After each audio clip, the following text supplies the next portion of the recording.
Before we get into this video, I wanted to let you all know that this originally was going to be focused on my 5 biggest instances of failure. And as I was recording it, I realized that it was kind of muddling the lessons that I was trying to convey from these instances of failure.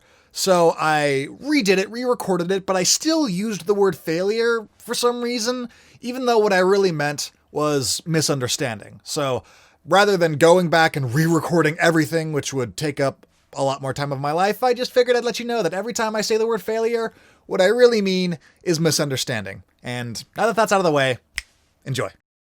You know, it may be hard to believe, but I wasn't always this amazing. There was a time, way back when, why it seems like it was only yesterday, maybe because it was, that I was a worse DM than I am today. How's it going, everyone? I hope you are having a fantastic day. Today, I wanted to talk with you all about something that is pretty close to the heart, and something that I tend to keep pretty close to the chest. It's not something that I like to dwell on a whole lot, but it is an important part of my journey as a DM, and that is my failures. Since I started DMing a few years ago, I have experienced a ton of failure, and honestly, at this point, I would still say that I feel like I experience failure more than I feel success, and that's after 3 years in. I am only now just starting to get comfortable behind the DM screen, and that is after years of experience, and this last year, on average, I DM'd at least 2 games a week. So, you know, doing some quick math, that's a lot of freaking games. Though a few of my failures definitely stand out among the rest, and these are macro-sized failures, and more have to do with the mindset that I approached to preparing and running my games than any specific instances that I can pin down and say, this was wrong, and you need to do better, and you suck, and you should never get up from that chair ever again. Stay down there. I can think of, like, roughly 5 major just mindset mistakes that I had going into D&D, which trickled into me running the game and the prep work that I did for every one of my games that just make me shudder to think about now. So hopefully me talking about them will help someone's games go better in the future so that you don't have to make the same mistakes that I do. So without further ado, let's get into it. The first major failure that I can remember making, and a lot of these have to do with mindset, is that I was creating games based on an ideal versus what I had or what I was capable of. And let me give you a common example of this that is seen all around the D&D world, and that is the Matt Mercer effect. People see Critical Role, and they see the cast, and they see Matt, and they think, man, I want a table that is exactly like this. And I have never played D&D before, and I don't really know what I like, and I don't really know what my players like, but I'm going to set a standard that must be met, that my table needs to be exactly like that one that I am watching right now. And it's just a freaking tragedy. I thought Critical Role was D&D, full stop, and I know how stupid that is now, but when I was first starting out, I was creating games based around the assumption that this was the ideal and this was what I needed to create. And that led to a lot of horrible sessions that I don't recommend anyone try to emulate. Moral of the story, create your own games. Don't worry about what other people are doing. Just do you, man. Just do what you and your players want to do. Ask what they want to play, run the game that you want to run, and that's it. So act on what you have. You are your own unique person. That is special, and no table is going to be like yours. And harness that. That is an amazing thing. So that's my advice. Don't run someone else's game. Run your own. The second major failure that I can think of was that oftentimes, especially when I was dealing with heavy themes, when I was really unsure, and this is something that I find myself doing whenever I'm playing a character because I'm also a voice actor, and I find myself getting into this loop of self-consciousness that just negatively impacts everyone around me, and that's it. The second thing is I ran games from a place of self-consciousness. I ran it from a place of fear. And since I was running the game from a place of fear, everything just kind of came off as, I mean, the way that I perceived it, just disingenuine. I started to create characters and scenarios that were catered specifically toward these things that I saw on the internet that I was told was good and the right thing to do, which is total bogus. I like to do research.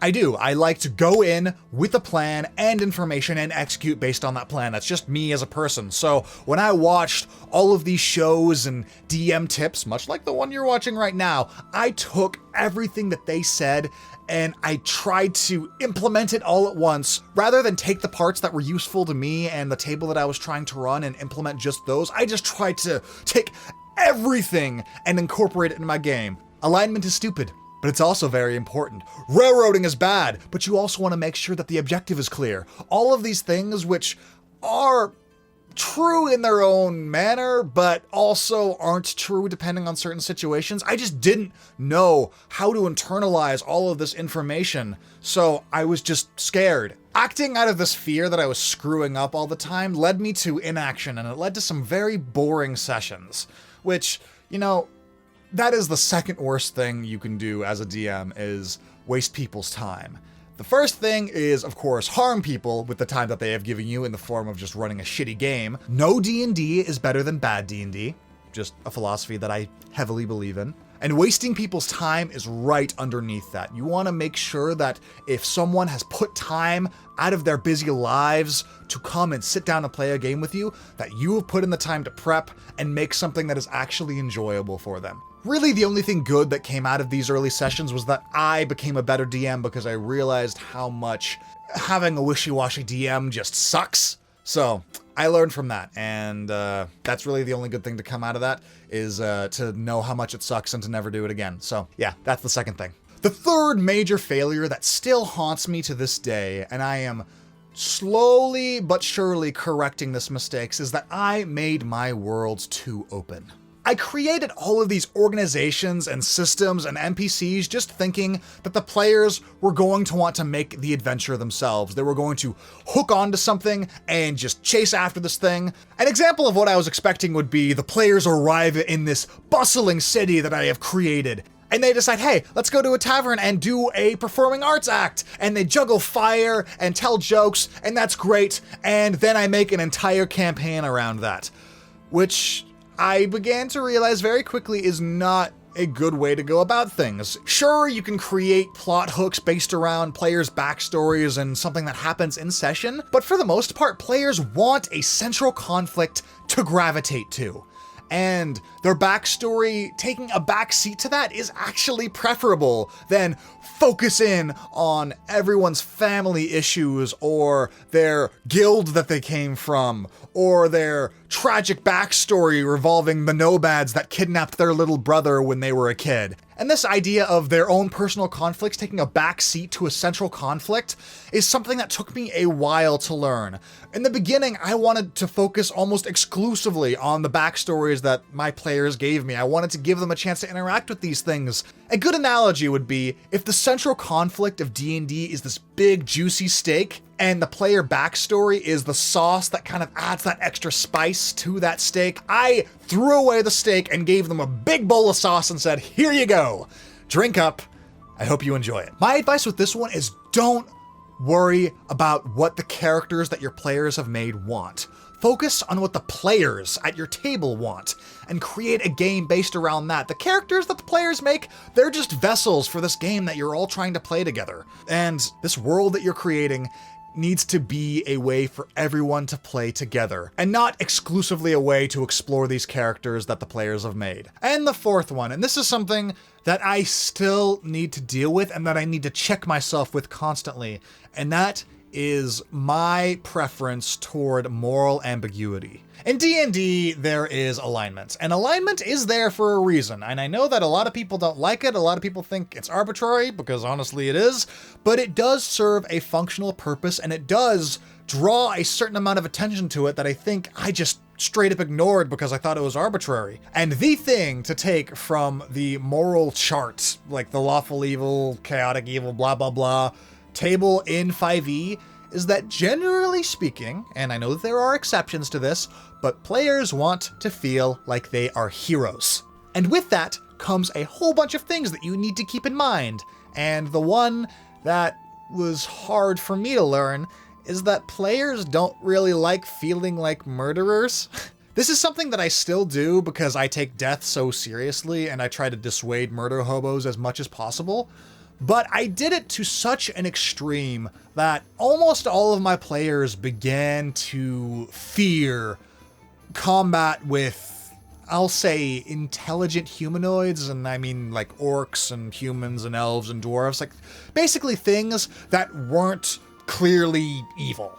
I like focusing on the gray parts of morality. It is just the thing that I like to do as a storyteller. I think that that is the most interesting to me, and that is where I often gravitate to. But when playing with other people, I didn't realize that I was playing with other people, and they had sensitivities, and they had preferences, and oftentimes they didn't want to feel like the bad guys. In a few sessions and a few of my games, both on screen and off, I just got a sense like my players didn't feel like they were comfortable playing the character that I was making them play with the content that I was creating. And this was because I would make them go into a bandit camp where some villagers were captured, and then they would go and they would kill all the bandits and rescue the villagers, only to have the grandmother of the bandit chief come out and say that, oh, well, now I can't afford payment for my arthritis, and thus I'm going to turn to dust by the end of the next full moon,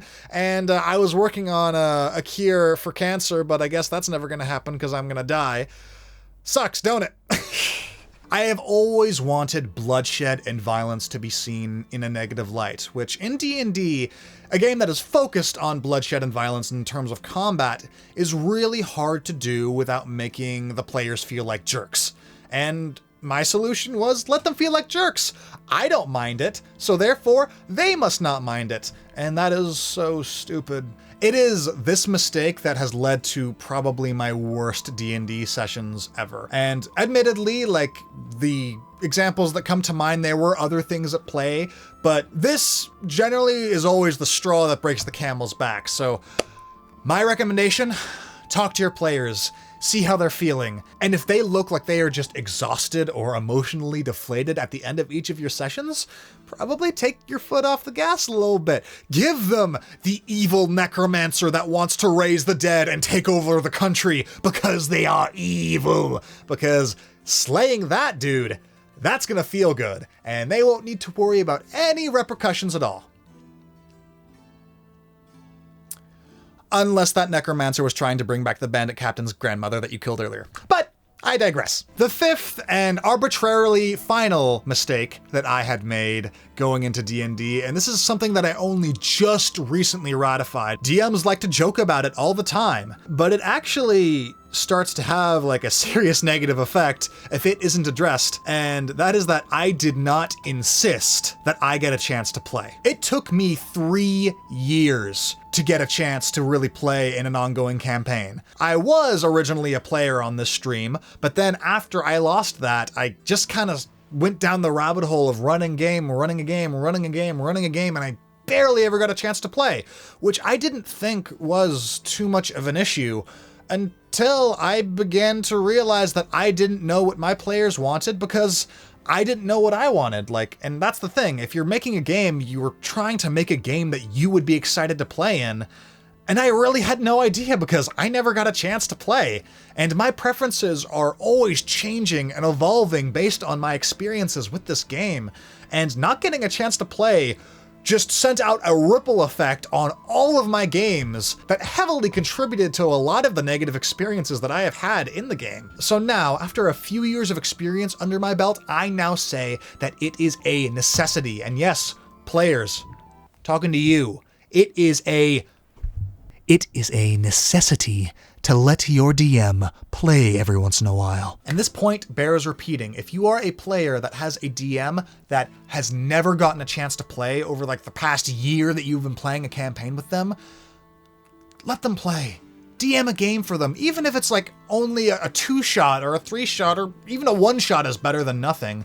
Giving a DM a chance to play in this game that they love so much will go so far in the games that they run. This reinvigoration, this excitement was something that I was deprived of for such a long time that my games started to become a little stale. And yeah, DMs should get a chance to play more.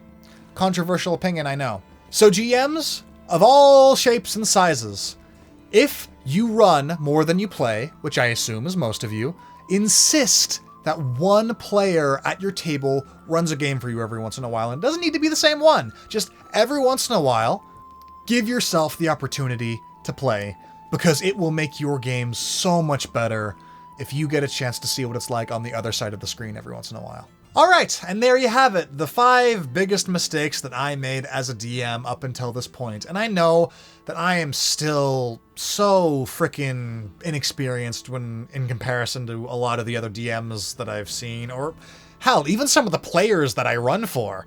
But this is an ongoing journey, and I am continuing to learn so much, and I look forward to failing again and again and again, and improving again and again and again. So, if you want to see my future failures and also my future successes, go ahead and click that bellerino and subscribe icon and all that gobbledygook stuff. Check us over on our Twitch, and yeah, hopefully I'll see you again very soon. Bye-bye.